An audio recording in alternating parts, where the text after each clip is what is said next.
yang baru bagi kami. Penyertaan-Mu Bapa sungguh sempurna, yang layak kami sembah Bapa.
setiap lantunan syair lagu dan musik yang kami naikkan kepadamu.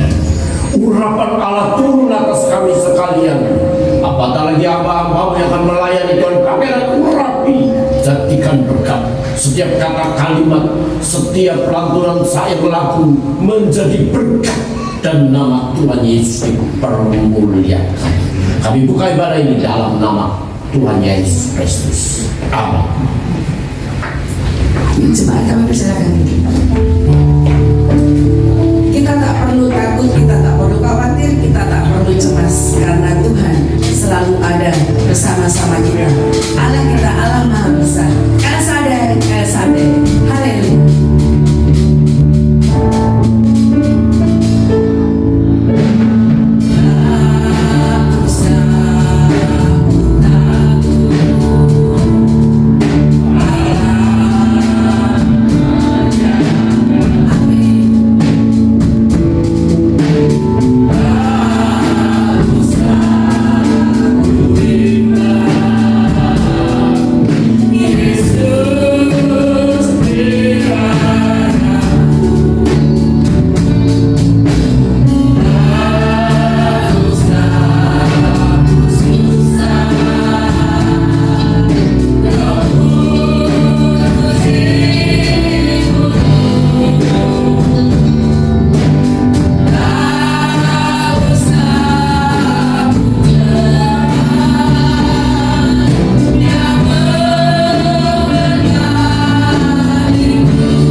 segala perkara. Haleluya.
semuanya yang hadir pada pagi hari ini. Kiranya Roh Kudus akan berbicara di dalam kehidupan kami. Setiap kita yang sudah siap untuk mendengarkan firman Tuhan, kita sama-sama katakan amin. Silakan. Puji Tuhan, shalom. Puji Tuhan kalau pada pagi hari ini kita dipertemukan kembali untuk kita memuji dan memuliakan nama Tuhan. Baik, kita langsung saja membuka Alkitab kita di dalam Kejadian pasal yang ketiga ayat yang ke-15. Kejadian pasal yang ketiga ayat yang ke-15. Kalau sudah mendapatkannya, kita membaca bersama-sama. Kejadian pasal yang ketiga ayat yang ke-15. Demikian bunyi firman Tuhan. Aku akan mengadakan permusuhan antara engkau dan perempuan ini, antara keturunanmu dan keturunannya. Keturunannya akan meremukkan kepalamu dan engkau akan meremukkan tumitnya. Amin untuk kebenaran firman Tuhan. Saudara oleh Tuhan, kalau pada pagi hari ini tema kita adalah janji keselamatan. Ayat ini merupakan satu ayat yang namanya teguran atau penghukuman yang Allah tegakkan kepada manusia, yaitu pada Adam dan Hawa dan pada ular. Ya, pada saat itu mereka memberikan satu hal yang tidak disukai oleh Allah di dalam kehidupannya. Yang bermakna di dalam kehidupan ayat ini juga di samping teguran, di samping penghukuman atau ajaran yang Tuhan berikan, tapi juga mengandung satu makna pada janji keselamatan yang Allah berikan di dalam kehidupan manusia. Kita tahu bagaimana ayat ini dikumandangkan oleh Allah, bagaimana ayat ini dinyatakan oleh Allah kepada perempuan dan Adam dan Hawa maupun kepada ular pada saat itu. Dilatar belakangi dengan bagaimana kejatuhan manusia di dalam dosa, yaitu yang pertama, manusia mengabaikan akan perintah Tuhan sehingga mereka jatuh di dalam dosa. Kalau di dalam ayat yang ketiga, yang kedua sampai yang kelima, Tuhan berkata kepada manusia itu, semua pohon yang ada di taman ini boleh kamu makan, tetapi hanya satu yang tidak boleh kamu makan, yaitu buah yang ada di tengah-tengah taman itu, buah pengetahuan baik dan jahat, yang tidak boleh kamu makan. Tetapi datanglah seekor ular, yaitu iblis yang menyertai ular. Mereka ular ini memutarbalikkan. Bukan begitu. Tuhan berkata semuanya jangan kamu makan, kecuali yang di tengah-tengah itu, buah pengetahuan baik dan jahat, yang itu yang boleh makan. Saudara kasih oleh Tuhan, kalau pada saat itu manusia yang ada di taman Eden itu tidak mengabaikan akan apa yang Tuhan perintahkan di dalam kehidupan mereka, maka tidak akan terjadinya yang namanya jatuh di dalam dosa. Yang kedua adalah manusia lebih menuruti keinginan daging daripada keinginan atau menuruti keinginan rohnya. Ya. Padahal pada saat itu kedua yaitu manusia itu, yaitu Adam dan Hawa, sudah mengingatkan enggak, bukan seperti itu. Ya. Tuhan berkata semuanya boleh kamu makan kecuali yang satu itu, buah pengetahuan baik dan jahat, yang tidak. Bukan. Ya. Mereka sempat berargumentasi satu dengan yang lain. Tetapi karena ada satu kata-kata yang mengingatkan atau mengingini mereka lebih menuruti keinginan dagingnya, yaitu di dalam ayat yang kelima dan yang keenam, di situ dikatakan, tetapi Allah mengetahui bahwa pada waktu kamu memakannya, matamu akan terbuka dan kamu akan menjadi seperti Allah, tahu tentang apa yang baik dan yang jahat. Kata-kata inilah yang membuat manusia itu tergiur. Dia ingin seperti Allah. Ya. Siapa sih di dalam kehidupan kita yang tidak ingin mengalami yang namanya kesuksesan? Setiap kita ingin mengalami kesuksesan. Sukses di dalam pendidikan, sukses dalam karir, sukses di dalam perekonomian dan lain-lain dan lain-lain.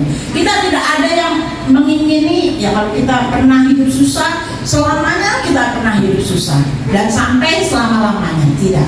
Tentunya kita ingin memiliki satu jenjang, bukan hanya jenjang karir saja, tapi juga jenjang perekonomian. Yang tadinya mungkin hanya kontrak, pengen punya rumah, ya. Yang tadinya punya motor, pengen punya mobil, ya. Itu namanya satu impian, dan impian itu bagi setiap kita ingin kita gapai. Nah, untuk kita gapai yaitu dengan bekerja keras, melakukan segala sesuatu hal yang kita dapat nyatakan di dalam kehidupan kita. Namun banyak kali, sering kali ya di dalam kehidupan kita lebih menuruti keinginan daging kita, ya. Kenapa saya katakan keinginan daging kita? Karena sering kali kita tergoda dengan hal-hal yang tidak diperkenan oleh Allah di dalam hidup kita. Untuk kita mencapai satu impian kita dengan kita melakukan hal-hal yang tidak berkenan di hadapan Tuhan. Pada saat ini Adam dan Hawa pun melakukan hal yang sama, karena dia ingin menuruti keinginan dagingnya daripada keinginan rohnya, sehingga pada saat itu dia tergiur dengan bujuk rayu daripada si ular. Akhirnya dia memakannya, dan apa akibatnya? Ketika dia memakannya, dia pada saat itu melanggar akan apa yang dinyatakan oleh Allah di dalam kehidupannya. Manusia jatuh, ya, di dalam dosa. Mereka memiliki satu hubungan yang tadinya intim dengan Allah, putus oleh karena dosa. Ada jurang pemisah antara manusia dengan Allah. Adanya dosa itu membuat mereka menjadi jauh dari Allah. Adanya dosa itu membuat mereka kekurangan damai. Adanya dosa dalam kehidupan mereka itu, ya, apa yang mereka usahakan selalu gagal dan gagal dan gagal dan gagal. Sehingga pada saat itu Allah memberikan suatu peringatan yang keras di dalam kehidupan mereka, sehingga Allah memberikan satu, ya, akibat dari apa yang mereka dapat lakukan, itulah yang mereka akan alami di dalam kehidupannya. Pada suatu ketika ada seorang ibu memiliki 2 orang anak kembar. Satu, maksudnya 2 orang anak tapi mereka kembar. Yang satu namanya Yanto, yang satu namanya Yosef. Mereka dididik satu pendidikan yang sama, ya. Mereka dari kecil disayang dengan satu kasih sayang yang sama, perhatian yang sama, satu tidak pernah dipilih kasih antara kedua orang tuanya. Tidak pernah Yanto mungkin dimanja, si Yosef tidak. Semuanya diberikan fasilitas yang sama. Namun pada saat-saat mereka remaja, Yanto ini memiliki satu pergaulan yang tidak baik, ya. Mereka dia ini lebih cenderung untuk menuruti, ya, pergaulan dari, ya, pergaulan anak muda yang lebih menuruti akan hawa nafsunya, sehingga mereka Yanto ini tidak bisa mencapai satu pendidikan yang tinggi. Sedangkan si Yosef bisa mencapai satu pendidikan yang tinggi, sampai pada saat itu dia mencapai satu pendidikan yaitu sebagai sarjana hukum, dan dia menjadi seorang pengacara. Saudara yang dikasihi oleh Tuhan, karena pergaulan dari Yanto ini adalah kurang baik, sehingga pada saat itu dia ikut-ikutan untuk mencuri, merampok, dan lain-lain. Berulang kali dia masuk penjara, dan pada saatnya dia harus mengalami yang namanya hukuman mati karena perbuatan yang dia lakukan. Ketika dia mengadakan satu hal yang pada saat itu yang dia takuti, saudaranya ini, Yosef ini adalah sebagai pengacaranya. Pada saat itu dia tidak tega untuk saudaranya si Yanto ini, karena mereka adalah saudara kembar. Jadi apa yang dirasakan oleh saudaranya itu juga dirasakan oleh dirinya. Lalu pada saat itu dia berinisiatif, si Yosef ini berinisiatif. Bagaimana caranya, ya, supaya si Yanto ini bisa bertobat? Bagaimana caranya Tuhan masih memberikan? Dia berpikir kalau dia meninggal, dia ditembak mati dan dia meninggal, apa yang didapati? Yang dia dapati adalah neraka. Tidak ada satu kesempatan untuk dia memperbaiki kehidupannya. Tidak ada satu kesempatan untuk dia dapat memperbaiki segala kelakuannya yang jahat itu menjadi orang yang baik. Lalu pada saat suatu malam, ya, Yosef ini menghubungi atau mendatangi si Yanto ini. Dia katakan, saudaraku, aku sangat mengasihi kamu. Kalau boleh, aku memberikan satu kesempatan bagi kamu. Namun ini harus benar-benar kamu jalani dengan baik. Aku akan menggantikan kamu, dan kamu akan keluar. Kamu memakai bajuku dan aku memakai baju kamu. Besok ketika hari penghukuman terakhir, biar aku yang antar. Sedangkan kamu harus hidup. Namun satu hal yang aku minta, di dalam kesempatan yang aku berikan bagi kamu, kamu harus bertobat, kamu harus berubah, kamu harus mengenal kepada siapa yang namanya Yesus yang memimpin di dalam kehidupan kamu. Kamu harus melakukan segala sesuatu hal yang baik. Kamu masih diberikan kesempatan oleh Tuhan untuk kamu memperbaiki hidupmu. Saudara-saudara Tuhan, jangan sedih ya untuk mengatakan, sebegitu besarkah kasih-Mu pada saya. Sudah, tidak usah kamu pikirkan itu.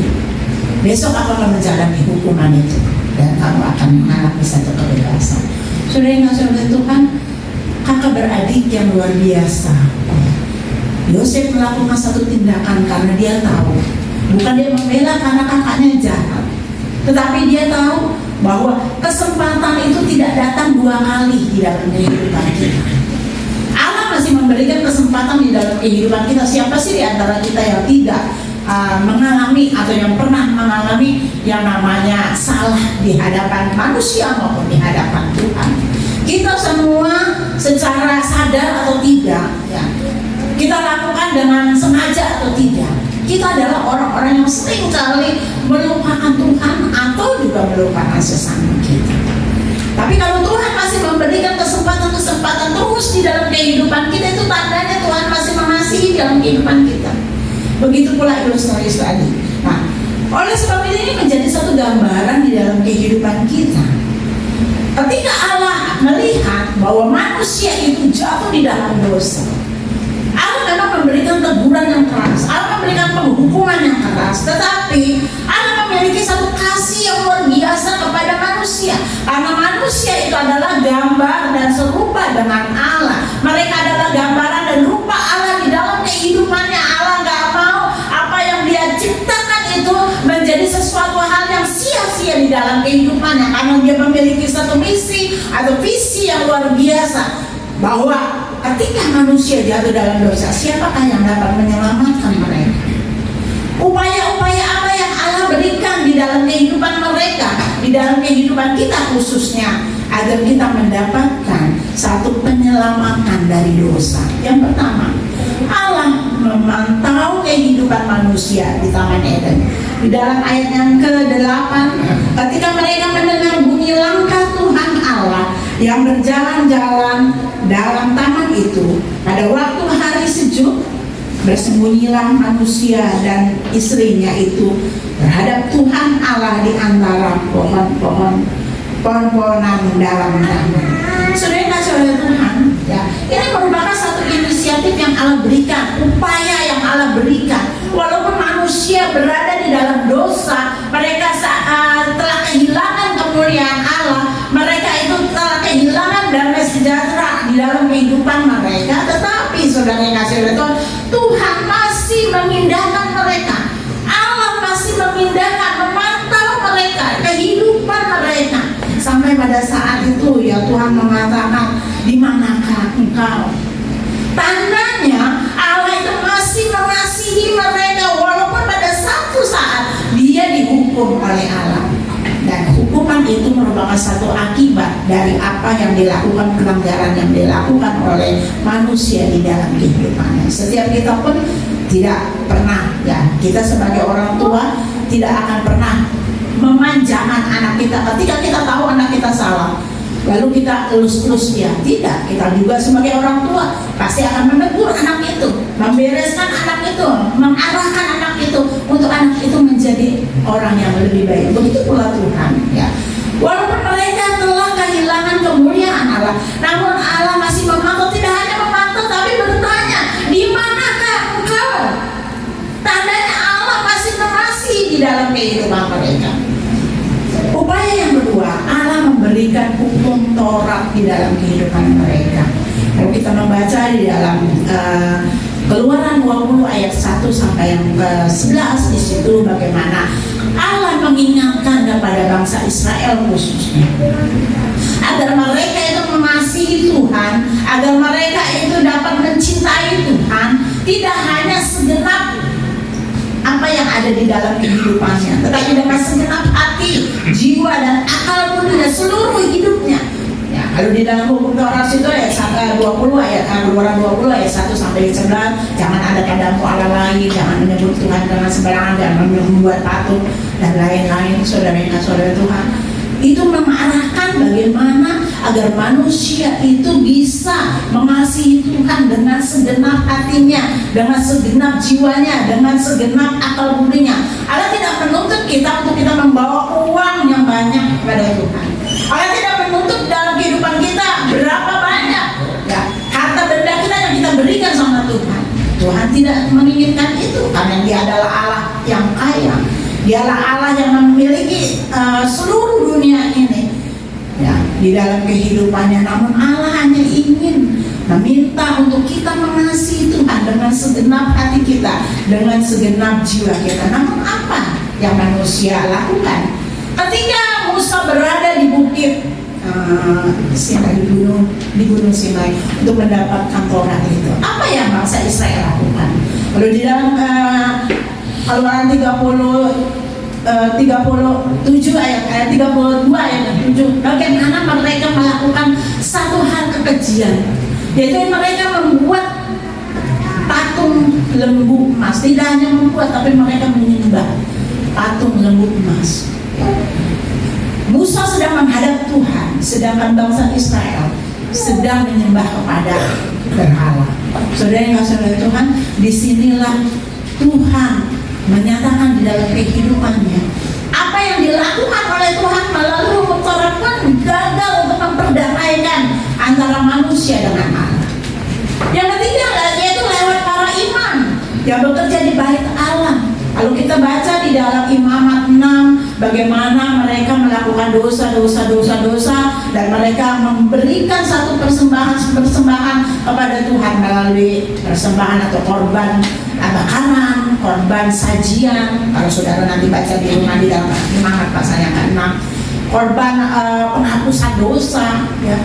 Para imam memberikan satu korban-korbannya kepada Tuhan. Mereka memberikan ya lembu yang bagus, ya domba yang bagus, ya buat Tuhan agar dosa-dosa mereka itu dapat dihapuskan.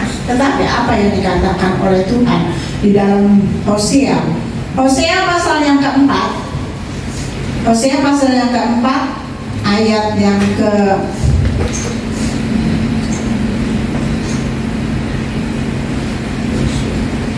kita Hosea pasal yang keempat ayat yang ke-6.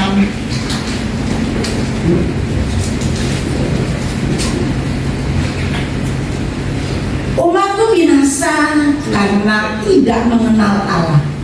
Karena engkaulah yang menolak pengenalan itu, maka aku menolak engkau menjadi imamku. Dan karena engkau melupakan pengajaran Allahmu, maka aku juga akan melupakan anak-anak. Saudara Tuhan, apa yang dilakukan oleh bangsa Israel pada saat mereka meminta pengampunan dari Tuhan? Namun di sini dikatakan bahwa umatku binasa karena tidak mengenal Allah. Mereka hanya meminta ampun sementara. Ya istilahnya klise saja.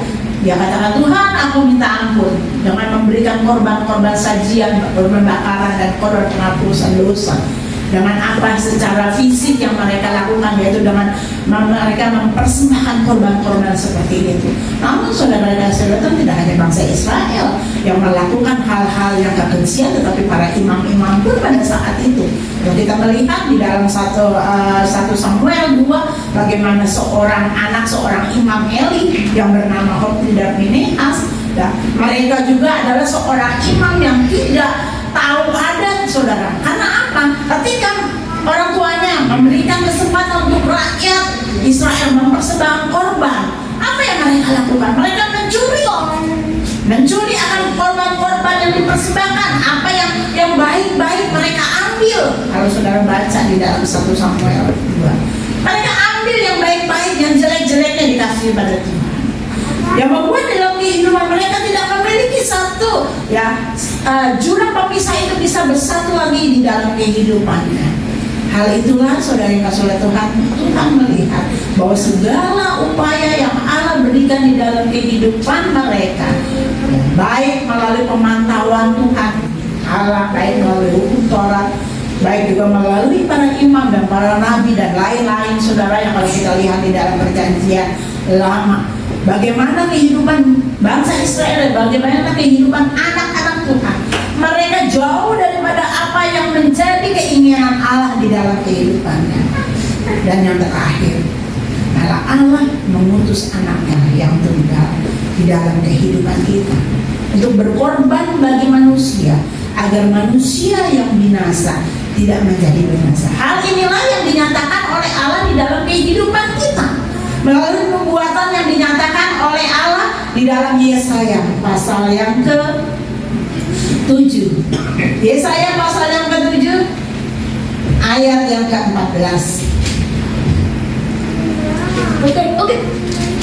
Yesaya pasal yang ke-7 ayat yang ke-14 berbunyi, Sebab itu Tuhan sendirilah yang akan memberikan kepadamu suatu pertanda. Sesungguhnya seorang perempuan muda mengandung dan akan melahirkan seorang anak laki-laki, dan ia akan menamakan dia Immanuel. Pasal yang ke-9 ayat yang ke-5. Sebab seorang anak telah lahir untuk kita, seorang putra telah diberikan untuk kita.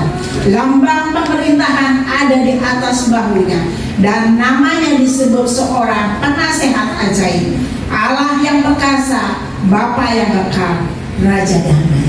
Saudara saudara Tuhan, ini yang merupakan satu hal yang dapat menghubungkan antara manusia dengan Allah, memperdamaikan ya di dalam kehidupan manusia dengan Allah. Karena setiap usaha yang dilakukan oleh manusia semua gagal. Upaya yang Allah berikan di dalam kehidupan pada manusia itu pun gagal. Tidak ada lain, saudara, selain Allah mengutus anaknya, yaitu Yesus Kristus, untuk dapat mengorbankan dirinya bagi manusia.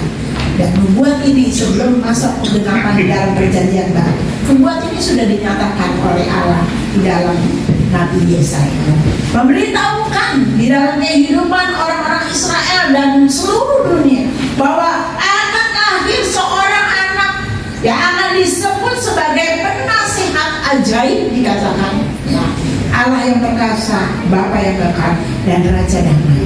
Hanya melalui Yesus Kristus sajalah maka kedamaian itu akan terjadi. Hanya melalui Yesus Kristus itulah, pengorbanan di dalam diri Yesus Kristus itulah, maka jarak antara manusia dengan Allah akan terhubung kembali.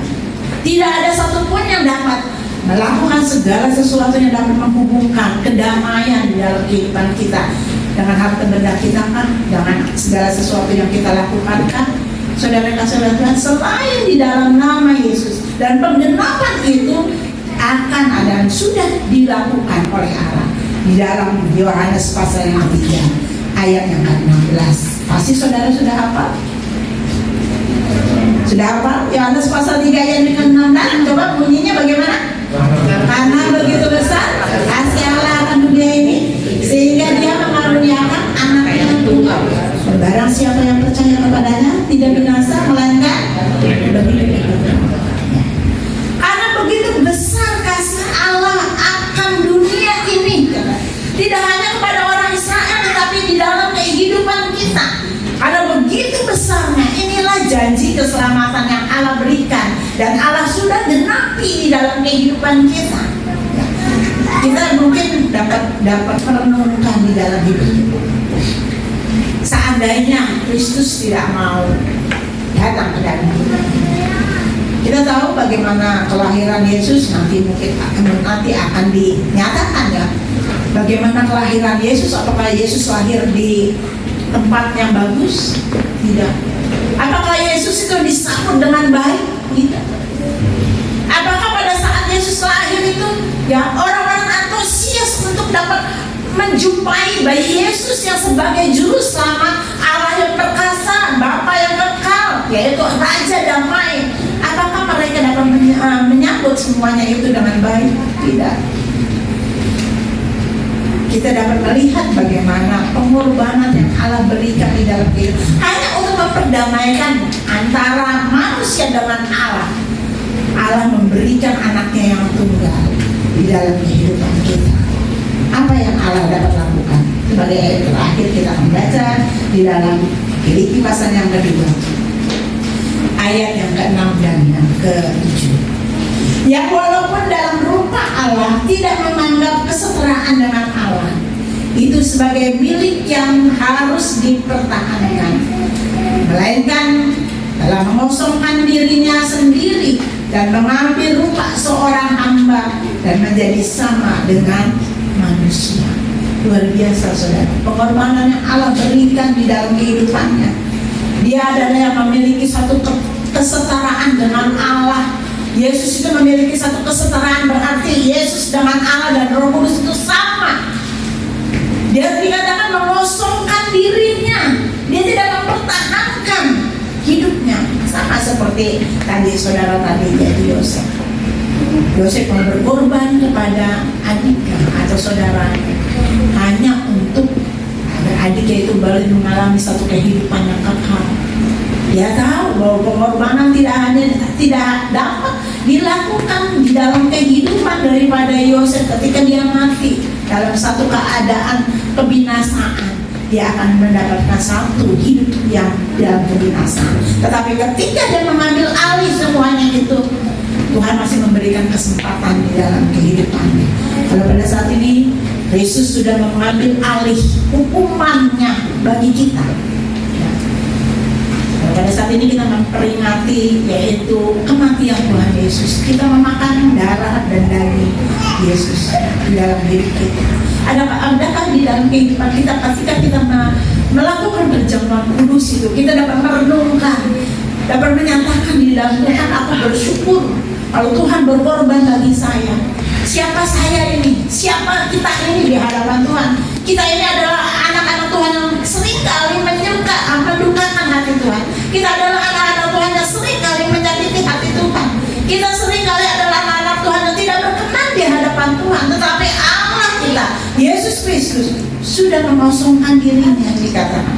Dia telah menanggalkan kealahannya dalam arti kedudukannya yang tinggi. Dan dia masuk menjadi manusia. Walaupun dia adalah Allah 100%, tapi dia juga 100% manusia.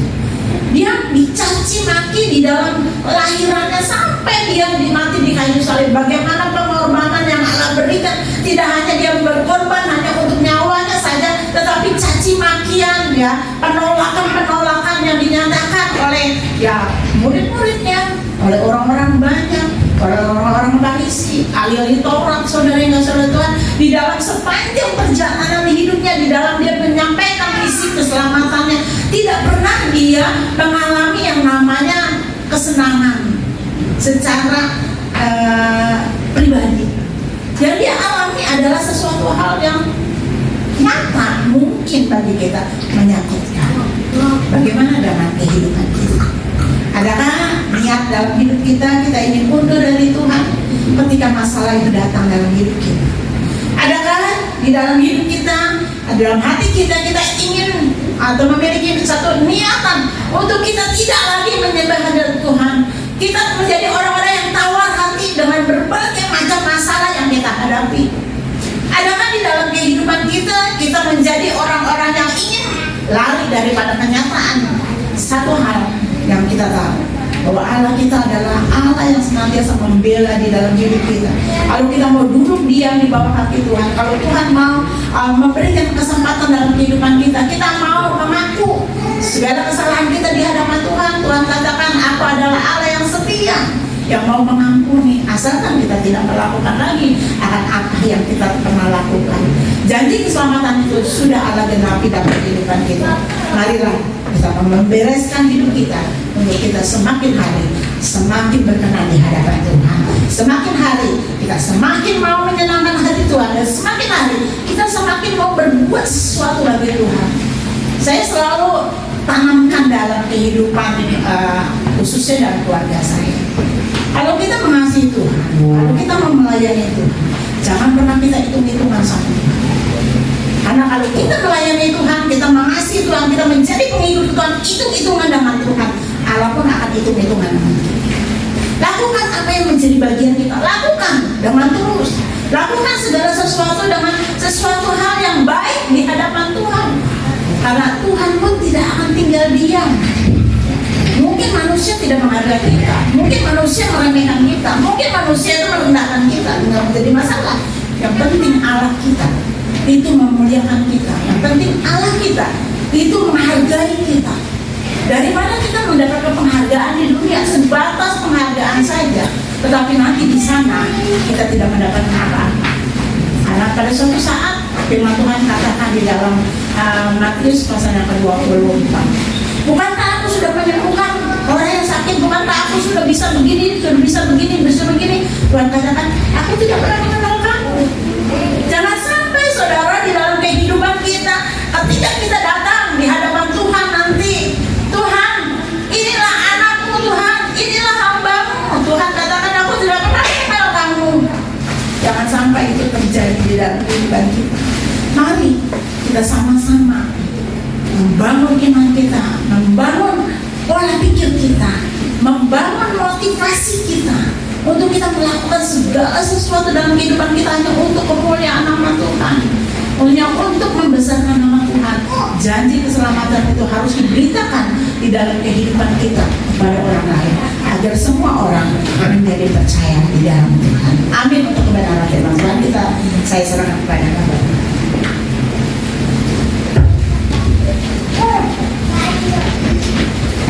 Saudara yang dikasihi Tuhan Yesus Kristus,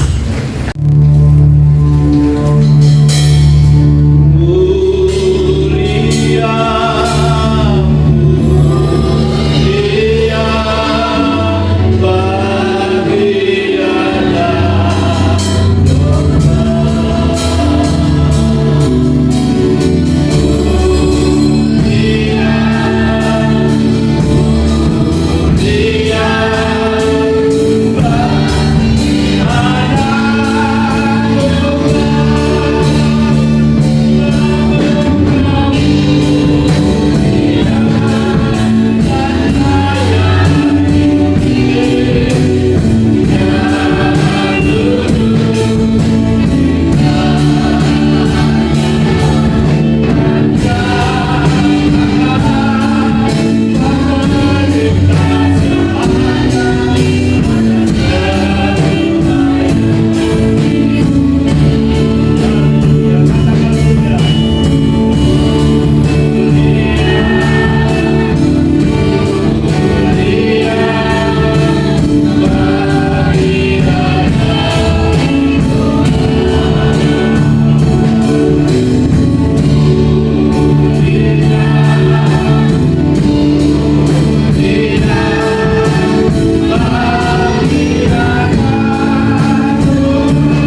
Eklesia yang sedang sakit, Diora yang sedang sakit juga Tuhan jamah.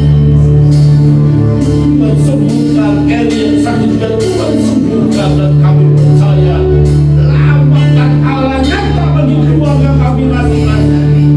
Jemaat ini diberkati Tuhan, diberi kesehatan yang sempurna. Bapak berkati mata pencarian umat, apapun yang dikerjakan Tuhan telah berhasil. Jemaat Tuhan diberkati untuk menjadi berkat bagi pelayanan itu ini. Natal tanggal 17/24/25 kami perlu banyak dana, namun kami tidak khawatir. Jemaat